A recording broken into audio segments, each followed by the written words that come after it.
tahu kanan kiri saudara, engkau luar biasa. Puji Tuhan. Shalom saudara.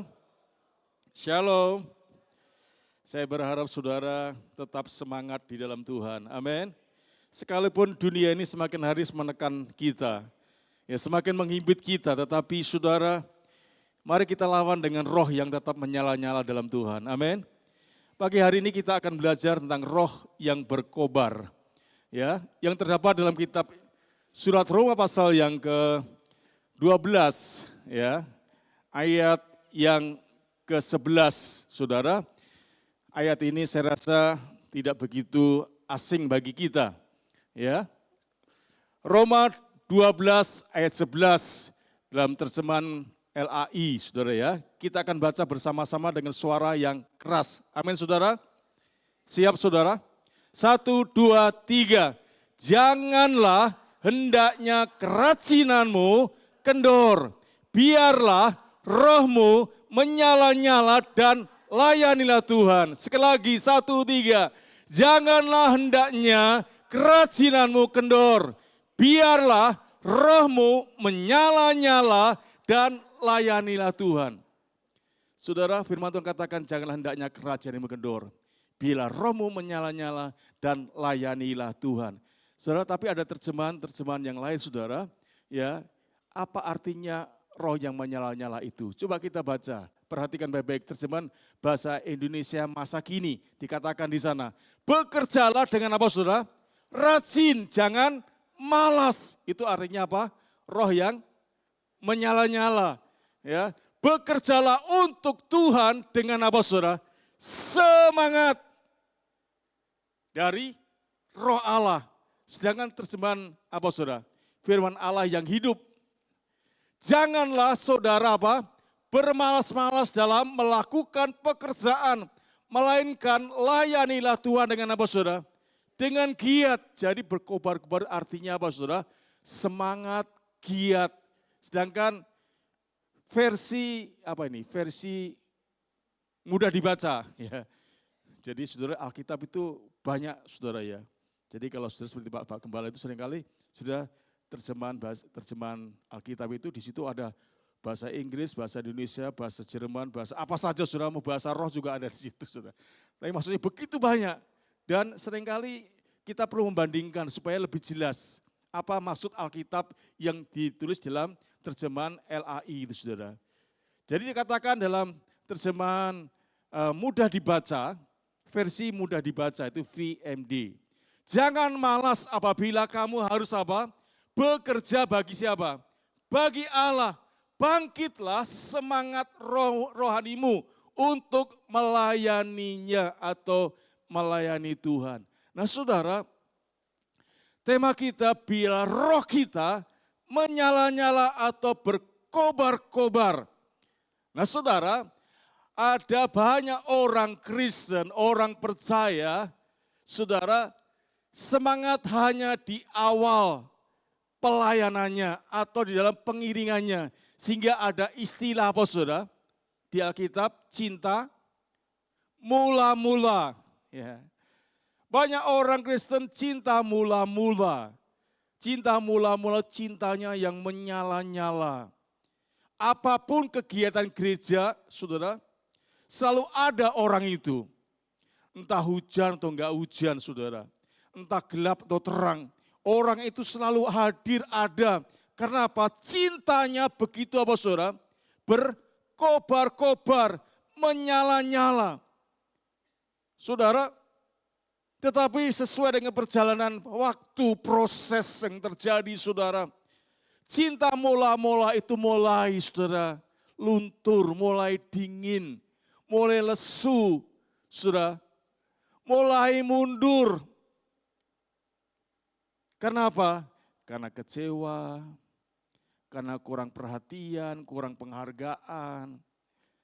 Saudara, akhirnya orang itu tidak lagi memiliki roh yang menyala-nyala. Tapi mulai dari hari demi hari, saudara, biasanya saudara seminggu itu 4 kali ibadah, mulai dikurangi 1, kemudian berikutnya kurangi 2, kemudian dikurangi 3, kurangi kemudian ibadahnya seminggu 3 kali, sebulan 3 kali. Kemudian apalagi saudara? Sebulan 2 kali. Sekali akhirnya saudara enggak terasa orang itu semakin hari semakin apa saudara? Jauh dari Tuhan. Nah saudara, ini sangat berbahaya kalau saudara kita biarkan roh kita itu saudara mulai hari demi hari mulai turun. Semangat kita mulai turun. Saudara, aktivitas kita atau kegiatan kita, semangat kita saudara mulai turun dengan malas, dengan mundur. Maka tahu-tahu kita sudah betul-betul kehilangan kepercayaan kita kepada Tuhan. Nah ketika ada masalah persoalan apa yang terjadi saudara, kita bukan sebagai pemenang, tapi akhirnya kita jadi pecundang dalam menjalani kehidupan kita hari demi hari. Nah saudara, jadi Paulus di sini mengingatkan kepada kita supaya kita memiliki roh yang tetap berkobar, yang menyala. Kehidupan pelayanan seharusnya penuh dengan gairah, antusias, semangat. Karena apa? Kita melayani Tuhan yang apa saudara? Tuhan yang hidup. Seharusnya kehidupan kita, pengiringan kita, saudara, ke dalam Tuhan itu harus tetap semangat, antusias, berkobar-kobar atau menyala-nyala karena kita melayani Tuhan yang hidup. Kita melayani Tuhan yang tidak selamanya mati, memang dia pernah mati, tapi dia bangkit hari yang ketiga. Dan saat ini dia duduk di sebelah kanan Allah Bapa untuk menjaga tempat bagi kita. Dan ketika semua sudah selesai, dia akan turun kembali untuk menjemput kita. Jadi saudara, pelayanan yang harus kita lakukan harus tetap semangat, tetap saudara setia, tetap berkobar-kobar, tetap antusias saudara. Nah pelayanan yang kita lakukan itu saudara sekali lagi tidak sebatas hanya di atas mimbar. Seringkali banyak orang, saya kan bukan pendeta, saya bukan penginjil, saya bukan tua-tua sidang, saya bukan WL, saya bukan pemusik. Saya tidak ada satupun pelayanan yang ada di gedung gereja ini. Kata pelayanan di sini saudara, tidak hanya dibatasi di ruangan gereja. Dalam pelayanan kehidupan kekristenan kita ini saudara. Tapi semua aktivitas kita, hidup kita ini saudara, selama itu ditujukan, dilakukan untuk Tuhan, itu ada sebuah apa saudara? Sebuah pelayanan. Saudara bekerja, itu juga pelayanan. Karena pelayanannya semuanya untuk kemuliaan Tuhan. Sebagai seorang suami, sebagai seorang istri, sebagai seorang anak, yang hidup untuk memuliakan Tuhan, itu juga sebuah pelayanan. Jadi pelayanan di sini itu bukan hanya sebatas saya khotbah, Puput jadi WL, Elia jadi pemain musik dan sebagainya. Tetapi setiap aktivitas kita yang ditujukan untuk Tuhan, untuk kemuliaan Tuhan, itulah sebuah pelayanan. Ya. Kita memberi yang terbaik untuk Tuhan itu sebuah pelayanan. Dan itu diperlukan apa? Sebuah semangat, diperlukan sebuah antusias yang menyala-nyala, berkobar-kobar. Coba kalau para suami misalnya bekerjanya enggak giat, enggak antusias, kira-kira bisa menghasilkan yang baik enggak? Kalau ibu-ibu masak, ya, asal masak, kira-kira gimana? Pokoknya enggak ada apa ukurannya. Garam 2 sendok, 3 sendok, saudara. Padahal airnya cuma segelas, saudara. Kira-kira saudara bayangkan rasanya kayak apa, saudara? Micinya mungkin, wah pokoknya dimasukin aja. Saudara, pasti saudara, suami atau istri yang menikah itu anak-anak, ya pasti lidahnya langsung bergetar, saudara. Bukan menikmati, enak sekali tapi wah, saudara, dibuang lagi. Ini masakan apa ini? Ya, tapi kalau misalnya masakannya dilakukan dengan kasih, dengan semangat antusias, saudara. Saya percaya saudara, ya para suami atau anak-anak, ya pasti, Wah ini luar biasa, besok masak lagi. Jadi akhirnya pekerjaan istri hanya masak melulu. Ya, karena apa? Memberi yang terbaik. Itu juga sebuah pelayanan, sudah. Ya, sebuah pelayanan. Jadi sekali lagi pelayanan di sini tidak berarti hanya sebatas kegiatan pelayanan rohani atau kekristenan. Tapi seluruh aspek kehidupan kita yang kita lakukan untuk Tuhan itu sebuah pelayanan. Dan itu diperlukan satu sikap yang terus menyala-nyala, berkobar-kobar, giat, semangat, antusias. Nah saya percaya saudara, dimanapun sudah berada akan mempermuliakan nama Tuhan. Dan dalam ayat-ayat yang kita baca tadi, ada 3 hal yang dapat kita pelajari saudara. Tentang roh yang berkobar atau menyala-nyala. Yang pertama dikatakan tadi, saudara, janganlah hendaknya kerajianmu kendor. Ya, ini satu kata perintah, larangan. Jangan kita menjadi kendor, ya. Kerajinan kita jangan menjadi kendor. Paulus menekankan bahwa melayani Tuhan bukan pekerjaan sampingan, ya. Bukan pekerjaan sampingan, melainkan panggilan utama sebagai anak Tuhan. Jadi melalui firman Tuhan yang kita baca hari ini, Paulus ingin menekankan bahwa melayani itu bukan sebuah pekerjaan sampingan, tapi adalah pekerjaan utama atau panggilan utama kita sebagai anak-anak Tuhan. Dalam Kolose 3 ayat 23 dikatakan di sana saudara, apapun juga yang kamu perbuat, perbuatlah dengan apa? Segenap hatimu, seperti untuk siapa saudara? Untuk Tuhan dan bukan untuk manusia. Jadi pelayanan yang kita lakukan itu saudara bukan sampingan, tapi adalah panggilan utama bagi Tuhan dalam kehidupan kita. Apapun sekali lagi profesi saudara, apapun pekerjaan saudara lakukan saat ini, baik sebagai kepala keluarga, ibu rumah tangga, sebagai seorang pemimpin dalam pekerjaan atau dalam perusahaan dan sebagainya, saudara, dimanapun kita berada, itu sebuah pelayanan. Kalau kita lakukan, semuanya itu untuk Tuhan. Dan ketika kita lakukan untuk Tuhan, maka Tuhan mau supaya kita lakukan dengan segenap hati kita. Artinya bukan asal-asalan, saudara. Bukan asal-asalan, tapi kita lakukan dari hati kita. Sekali lagi, kita lakukan dari hati kita. Bukan sekedar otak atau kekuatan kita, tapi dasarnya adalah dari hati yang mencintai Tuhan. Ya, yang mencintai Tuhan. Malas adalah lawan dari kerajinan. Orang malas kehilangan kesempatan untuk dipakai Tuhan.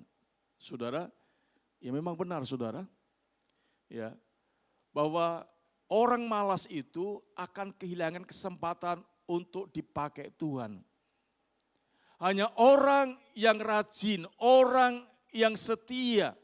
Kata rajin di situ itu saudara, ya menunjukkan tentang kesetiaan atau ketekunan atau kesungguhan hati kita. Nah Tuhan akan mempercayakan hal besar kepada mereka yang setia, yang tekun, yang sungguh-sungguh dalam mengerjakan perkara-perkara yang kecil. Tuhan melakukan perkara yang besar bukan dimulai dari yang besar, tapi Tuhan melakukan dari perkara yang kecil. Tetapi banyak orang sebaliknya, pengen langsung apa saudara? Langsung yang besar. Enggak mau melewati proses saudara. Bekerja ya pengen langsung jadi apa saudara? Jadi BM-nya, jadi bosnya, jadi pemimpinnya. Enggak mau mulai proses dari bawah, tapi pengen jadi bos saudara. Banyak orang juga pengen langsung cepat apa saudara?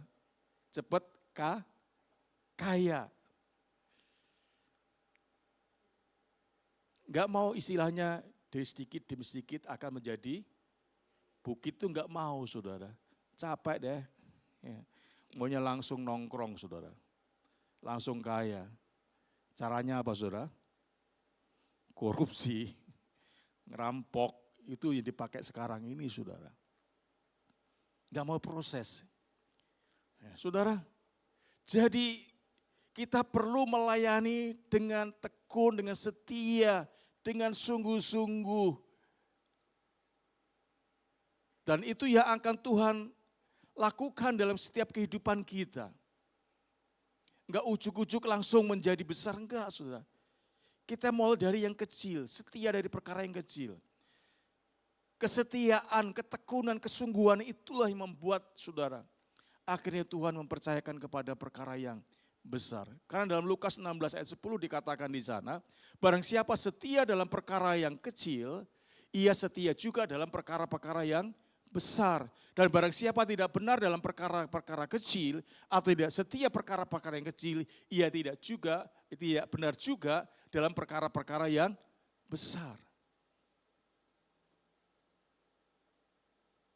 Satu hari ada anak Tuhan di sini sharing saudara, dia menceritakan bagaimana saudara proses perjalanan hidupnya dalam berbisnis. Saudara, dia mulai bukan dari toko langsung besar, semua yang serba ada, enggak. Tapi dia mulai dari jual di pinggir jalan, ya, pasang bongkar pasang, tempat usaha, kadang-kadang kepanasan, kadang-kadang kedinginan, kehujanan. Saudara, proses itu dimulai, di mana dia mengawali usahanya. Tapi dengan tekun, dengan sungguh-sungguh, dengan setia melakukannya. Mulai dia, saudara, bertumbuh, berkembang. Dan sampai akhirnya dia punya toko. Dan tokonya bukan toko yang kecil, tapi toko yang terus bertumbuh, berkembang. Bukan hanya satu tempat, tapi berbagai tempat. Saudara, dimulai dari perkara yang kecil. Ada saatnya dia mengalami kok sepi sekali, saudara. Tapi dia enggak menyerah, enggak putus asa, udahlah tutup saja. Enggak, saudara. Tapi ditekuni dari hari. Dan sampai akhirnya pelanggan bertambah 1, 2, 3, sampai akhirnya banyak. Demikian juga mungkin dunia usaha saudara, pekerjaan saudara. Tekuni apa yang Tuhan percayakan kepada saudara. Saudara, istri saya cerita waktu kerja di Danamon, ada OB. Tapi pekerjaannya bagus sekali, saudara. Pekerjaannya bagus sekali. Akhirnya diangkat, dipromosikan. Jadi apa, saudara? Jadi teller. Ya, OB jadi teller, saudara ya. Itu kan sesuatu yang luar biasa ya. Itu dinilai karena apa? Dia orangnya tekun, orangnya rajin, semangat, bagus. Akhirnya dipromosikan dan akhirnya dia jadi teller. Ya, istri saya juga demikian, tidak langsung ujuk-ujuk jadi BM enggak, saudara. Saya tahu persis, mulai dari teller ya. Teller apalagi kalau akhir bulan zaman dulu itu, saudara. Kadang-kadang sampai jam 12, sampai jam 1 malam. Ya dulu kan manual, saudara. Ya laporan, apalagi kemudian dia naik tingkat jadi kepala teller. Setelah itu jadi marketing. Nah marketing akhirnya jadi itu, saudara. Jadi proses terus. Ya, enggak ujuk-ujuk jadi BM, enggak, saudara. 30 tahun dia di sana. Ini bukan waktu yang singkat, saudara. Penuh perjuangan, tapi enggak sia-sia orang yang sungguh-sungguh, saudara. Jadi jangan sedikit keluar, cari yang lebih enak, saudara. Enggak, kapan mau jadinya, saudara? Kalau pohon terus dipindah-pindahin, saudara, kira-kira cepat buah banyak enggak, saudara? Bisa-bisa mati dan akhirnya enggak dapat apa-apa, saudara. Karena apa? Pada akhirnya, nah ini udah berapa kali dia pindah, ya. Akhirnya orang ini enggak setia, orang ini enggak punya komitmen. Sehingga akhirnya ya banyak akhirnya enggak diterima di mana-mana. Karena dikenal suka pindah-pindah. Ya, tapi kalau setia, ya saudara 10 tahun, 15 tahun. Wah saudara ini dipikirkan ini orang ini tipe-tipe yang setia ini. Ya, pindah mungkin ada alasan yang jelas, yang tepat. Ya, saudara, jadi mari kita belajar untuk setia dari perkara yang kecil. Karena apa, saudara?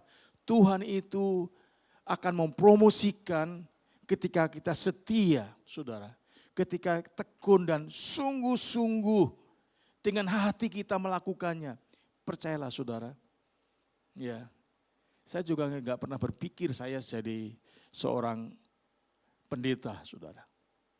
Tapi saya tahu, saudara, ya, kenapa saya sampai di sini pada ujungnya? Karena dulu saya setia di dalam pelayanan pertama anak sekolah minggu. Sekali saya di Cepu itu banyak cabang, saudara.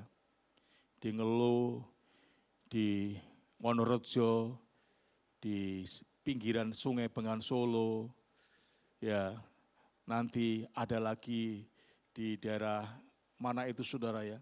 Jadi tiap sore itu kita keluar melayani sekolah minggu. Setelah itu dipercaya pelayanan di remaja, kemudian ketua pemuda. Nah setelah itu, saudara, ya saya nggak pernah pengen jadi pendeta, itu nggak pernah, saudara. Ya, tapi ketika ujian akabri, saudara, yang keluar juga firman-firman Tuhan, saudara. Psikotes itu firman Tuhan keluar semua sampai akhirnya yang ngetes itu, adik orang Kristen ya, iya. Ya udah, ya cukup, ya, saudara. Cukupnya ternyata cukup sampai di situ saya, saudara. Ya, padahal dari 500 mau diambil 400, saya yang masuk 100 kebuang, saudara. Gara-gara apa, saudara? Ya, ayat-ayat Alkitab keluar semuanya. Tentara mau jadi tentara, kasihlah musuhmu, saudara. Ya, beri pipi kiri dan pipi kananmu. Ampunilah. Jadi semua kata-kata firman itu keluar semua, saudara. Sampai akhirnya orang itu yang ngetes itu, adik orang Kristen ya. Betul, ya saudara. Ya udah cukup sampai di sini. Silakan keluar, ya saudara. Ya, saudara. Jadi mari kita belajar untuk tekun dan setia. Tuhan akan percayakan perkara yang lebih besar lagi kepada saudara. Ya, yang kedua, saudara, roh menyala seperti obor. Ya, roh menyala seperti obor. Paulus menasihati Timotius untuk apa? Mengobarkan karunia yang ada padanya. Roh Kudus adalah sumber semangat yang terus menyalakan api pelayanan itu, saudara. Ya, dalam 2 Timotius pasal 1 ayat 6 dikatakan di sana, karena itu kuperingatkan engkau, yaitu kepada Timotius, untuk mengobarkan karunia Allah yang ada padamu oleh penumpangan tangan atasmu, saudara. Jadi Paulus menasihati kepada Timotius supaya rohnya itu terus dikobarkan. Kenapa harus dikobarkan, saudara? Karena bisa-bisa kalau kita enggak terus kobarkan, roh kita itu semakin hari akan semakin apa, saudara? Semakin redup, bukan semakin menyala-nyala, tapi akan semakin redup, saudara. Ya, akan semakin redup. Oleh karena itu di sini dipakai gambaran sama seperti obor yang harus dijaga agar tidak padam. Nah, bagaimana caranya, saudara, supaya obor itu atau roh kita itu tidak menjadi suam, tidak menjadi redup, tapi terus tetap menyala-nyala, berkobar-kobar, semangat kita tetap menyala, saudara. Maka perlu dipelihara melalui doa, firman, dan persekutuan. Jadi melalui doa, firman, dan persekutuan artinya kita nggak boleh jauh-jauh dari sumber roh itu sendiri. Roh Kudus yang akan terus membakar roh kita supaya roh kita tak menyala-nyala sekalipun ada hambatan, ada tantangan, ada pergumulan apapun. Sebagaimana situasi yang dihadapi oleh orang-orang Kristen pada zaman di Roma itu, saudara. Orang-orang Kristen di Roma itu mengalami suatu penganiayaan yang luar biasa. Dia dijadikan obor di tengah-tengah kota Roma. Dengan cara apa? Dibakar hidup-hidup. Saudara, tetapi di tengah tekanan itu, Rasul Paulus mengendaki supaya jemaat di Roma itu rohnya enggak mati, rohnya enggak luntur, enggak redup, tapi biar roh itu terus menyala-nyala. Karena apa? Sekali lagi, kita melayani kepada Tuhan yang apa, saudara? Yang telah menang, telah bangkit, telah hidup. Jadi melalui doa, firman, dan persekutuan. Kalau roh saudara ingin menyala-nyala terus, saudara jangan lepas dari 3 hal ini. doa, baca firman Tuhan, dan ikut dalam persekutuan-persekutuan yang ada di tempat ini supaya roh saudara terus dijaga oleh firman, oleh Allah itu sendiri. Tapi kalau sudah mulai memisahkan diri saudara, tinggal tunggu waktunya saja saudara. Akan redup dan akhirnya mati. Dan kalau itu sudah terjadi saudara, itu bukan berarti nggak bisa, tapi itu akan sulit sekali untuk mau menyalakan kembali. Ya. Kalau sudah padam itu susah sekali, tapi ketika masih ada nyalanya kembali saudara. Jangan terlalu lama saudara. Doa, baca firman, dan masuklah dalam komunitas, dalam persekutuan-persekutuan. Di sini ada WBI, di sini ada KPP, ada Komsel. Saudara, bergabung. Karena di situ saudara, ketika engkau lemah, engkau akan diberikan semangat kepada yang lainnya. Ya, ketika saudara mengalami pergumulan, saudara tidak merasa sendiri. Kenapa? Ada orang-orang lain yang menopang saudara, yang akan berdoa kepada saudara, yang akan memikirkan dan memberikan solusi kepada saudara. Kadang-kadang ketika kita begitu berat beban yang menindih kita nggak bisa berpikir apa-apa lagi. Tapi ketika sudah masuk dalam persekutuan, dalam komunitas, dan sudah bisa share di situ, saudara mungkin ada orang di situ sedang mengalami perkara yang sama, dan mereka bisa melewati dan memenangkan. Dan mungkin dia akan berbagi bagaimana caranya menghadapi situasi itu. Tapi ketika saudara sendirian, siapa yang mau melihat saudara? Siapa yang mau membantu saudara? Oleh karena itu saudara, saya dorong saudara, ya, kita ada berapa wilayah di Komsel di Raja Wali ini. Bergabunglah. Kalau saudara nggak bisa onset, saudara ikutlah online. Ya, ikutlah online. Pokoknya jangan sampai saudara hidup tanpa apa saudara? Tanpa persekutuan, tanpa komunitas.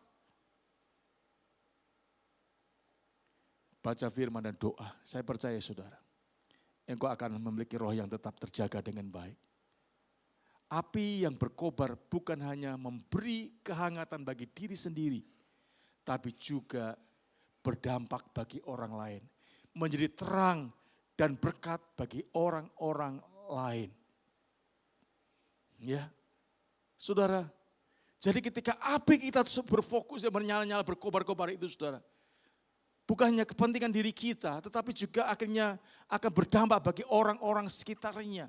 Mereka juga akan mengalami kehangatan dari api yang menyala itu, saudara. Saya pernah api unggun, ya saudara, saya pernah ikut retreat di Kopeng, di desa Cuntel, itu di atas gunung apa itu? Bukan Merapi ya, satunya lagi itu saudara. Jadi Kopeng naik lagi, di atas sekali saudara. Itu bibir itu seperti tebel begitu saudara. Ya, cuci muka itu bibir seperti tebel, mata seperti tebel saudara. Dingin sekali. Akhirnya saudara, ya kita ngerubungin, tahu saudara, dapur itu saudara ya. Jadi bukan banyak baunya masakan, tapi baunya banyak orang itu sangit semua saudara. Saking dinginnya saudara. Orang bule saja, waduh saya nggak bisa tidur katanya saudara. Dingin sekali saudara. Ya keluar 3 hari dari Kopeng, muka ini ngelupas semua saudara. Ya saking dinginnya saudara. Tapi ketika ada api itu ada kehangatan. Ya, nah saudara pernah nggak saudara akhirnya terpengaruh dengan semangatnya orang itu, antusiasnya itu, akhirnya saudara kita bisa menikmati dan mengalami perkara yang sama. Karena kita berkumpul dengan orang-orang yang memiliki antusias semangat yang sama. Ya, tapi kalau sudah kumpul dengan orang yang mengeluh, yang sambat terus, kira-kira gimana saudara? Akan ikut sambat enggak saudara? Bener saudara. Kenapa? Semuanya keluhan semua. Ya, tapi kalau semuanya semangat saudara, di rumah lesu, letih, lunglai, saudara langsung bangkit, semangat. Oke kita sama-sama saudara. Oleh karena itu saudara, ya Dalam Matius 5 ayat 14 dikatakan di sana. Kamu adalah apa saudara? Terang dunia. Kamu adalah terang dunia. Bukan menjadi, tapi kamu sudah menjadi apa? Terang dunia atau terang itu sendiri. Kota yang terletak ini digambarkan, kota yang terletak di atas gunung tidak mungkin tersembunyi lagi pula orang tidak menyalakan pelita lalu meletakkannya di bawah gantang, melainkan di atas kaki dian sehingga menerangi semua orang di dalam rumah itu. Demikianlah hendaknya terangmu apa? Bercahaya di depan orang supaya tujuannya mereka melihat apa? Perbuatanmu yang baik dan memuliakan Bapamu yang di surga. Oleh karena itu saudara, jagalah rohmu tetap menyala-nyala supaya berdampak bagi orang di sekitar saudara. Yang ketiga terakhir, saudara, layani dia dan jadi pelopor. Melayani Tuhan berarti melayani dengan hati yang dipenuhi kasih kepada Kristus. Melayani di sini juga berarti menjadi budak secara sukarela, ya. Jadi kata melayani di sini berarti melayani dengan hati yang dipenuhi dengan kasih kepada Kristus. Jadi yang memotivasi, yang mendorongnya itu adalah karena kasih Kristus. Itu juga berarti menjadi budak secara sukarela. Ya. Menjadi budak secara sukarela. Dalam 2 Korintus 5 ayat 14-15 dikatakan di sana, sebab kasih Kristus yang menguasai atau memenuhi kami. Karena kami telah mengerti bahwa jika satu orang sudah mati untuk semua orang, maka mereka semua sudah mati. Dan Kristus telah mati untuk semua orang, supaya mereka yang hidup tidak lagi hidup untuk apa saudara? Dirinya sendiri, tetapi untuk Dia yang telah mati dan telah dibangkitkan untuk mereka. Jadi saudara, kita semua adalah orang-orang yang telah mati, tapi telah dibangkitkan oleh Kristus. Oleh kasih Kristus kita telah diubah, dibangkitkan saudara. Dan ketika kita sudah dibangkitkan, maka hidup kita itu sesungguhnya bukan untuk milik kita sendiri. Tapi dikatakan tadi, untuk Dia yang telah mati untuk kita. Kenapa? Kita ditebus, kita dibayar dengan harga yang mahal dan lunas. Kita ini budak dosa dulu saudara, tapi kita telah dibeli. Budak itu sepenuhnya milik tuannya. Ya. Nah ketika kita sudah dibeli, kita sepenuhnya milik siapa? Yang menebus itu, yaitu Yesus. Jadi hidup kita bukan milik kita sendiri, tapi untuk Dia. Oleh karena itu saudara, layanilah Dia. Ya, layanilah Dia dengan sepenuh hati, dengan sungguh-sungguh, dengan roh yang menyala-nyala, yang giat. Karena apa saudara? Kita telah ditebus. Dan Paulus, saudara, mendorong Timotius untuk menjadi teladan dalam perkataan, tingkah laku, kasih, iman, dan kesucian. Itu dalam kitab 1 Timotius 4 ayat yang ke-12 dikatakan di sana. Janganlah seorang pun menganggap engkau rendah karena engkau muda. Jadilah teladan bagi orang-orang apa saudara? Percaya, apalagi orang dunia. Orang percaya pun kita harus menjadi teladan. Dalam apa?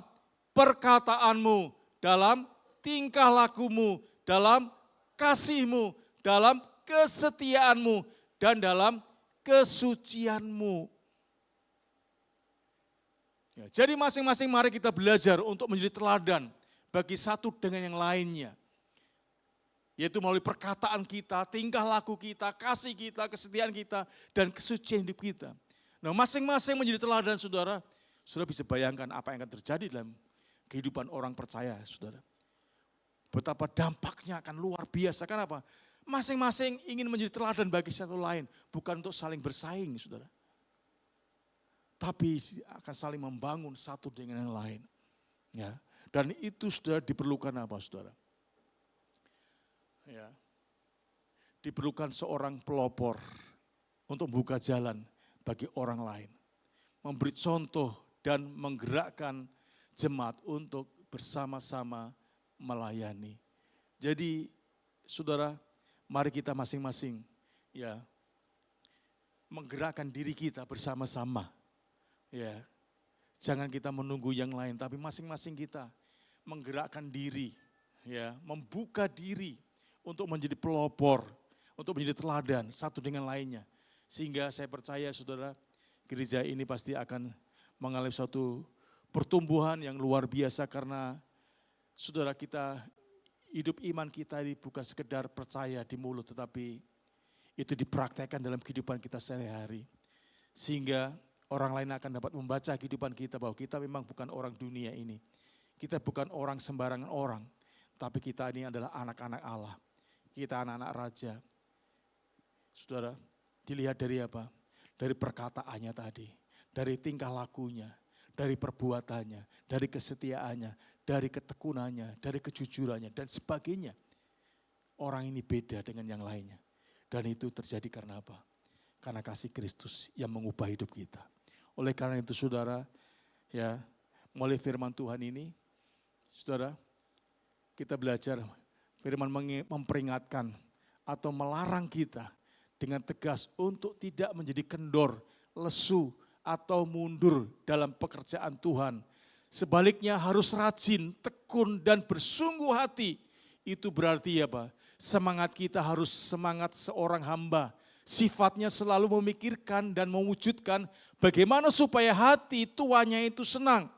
Semangat yang tidak menuntut upah dari tuannya, tetapi melayani karena tanggung jawab dan kasihnya kepada tuannya. Nah pertanyaannya, sudah menyala-nyalakah, berkobar-kobarkah roh kita dalam melayani Tuhan? Saudara yang bisa menjawabnya, masing-masing bagaimana hari ini? Saudara, atau sebaliknya, biasa-biasa aja, adem ayem aja, saudara.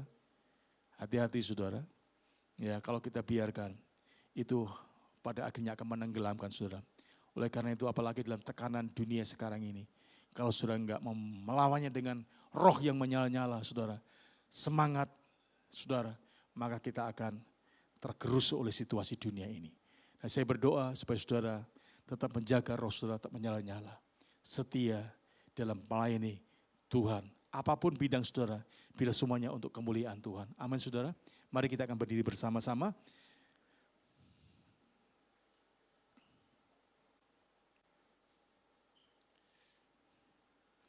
Kita akan nyanyi tadi saudara, bila rohmu menyala-nyala dan layanilah Tuhan.